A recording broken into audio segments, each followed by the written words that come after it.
xibaar yu wér te wóor ca tàng ba abonnez-vous pour ngeen di mën di jot suñuy vidéo. dal leen ak jàmm seen chaîne bi di Buzz 221 HD kii di Seydou Gueye di kenn ci njiitalu parti bi ñu di APR yëkkati na ay kàddu daal di tontu premier ministre bii di Ousmane Sonko mi nga xam ne dafa daal di wax que ne parti APR ginnaaw bañ fi amalee ay ñaawteef jëmale ko ci bor boo xam ne dañ ko doon leb ba noppi dañ ko doon déclaré waaye tamit ginnaaw bañ fi amalee ay ñaawteef daal di boom ay sénégalais parti boobee waratul a exister dañ ko war a dissoudre ci réew mii di Sénégal. si li ni mel kii di Seydou Gueye ne lu leer ba am moom mooy que ne parti bii di APR parti la boo xam ne patrimoine la dugg na ba noppi ci histoire réewu Sénégal te kenn mënu ko cee daal di génnee te nee nag nu mu duggee ci histoire réewu Sénégal moom mooy page yu gën a set la daal di bind ci histoire réewu Sénégal. donc ne lu leer ba am moom mooy que ne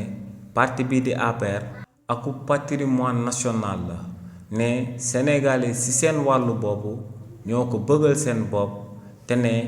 képp ku juum ba daal di koy affronter frontalement ne tamit Sénégalais yi nga xam ne ñoom ñoo ko bëggal seen bopp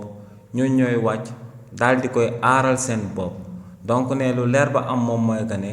nañ bàyyi parti politique yëpp yu nekk ci réewu Sénégal continuer di fi daal di nekk ne képp ki nga xam ne dafa bëgg a daal di éliminer parti bi di APR ne kookee lu mu bëgg a amal du lenn lu bëgg a daal di éliminer akub adversaire politique am daal di koy raaye ci liste bi ngir kookee bu mu bokkati ci ay élection ci réewu Sénégal te ne nguur gi buñ amalee li ni mel akub tiit rek moom moo sabab ñu bëgg a daal di amal li ni mel ndax ne parti bi di APR donte daal di nañuy ñàkk pouvoir bi waaye ne ñooñee ñoo ëpp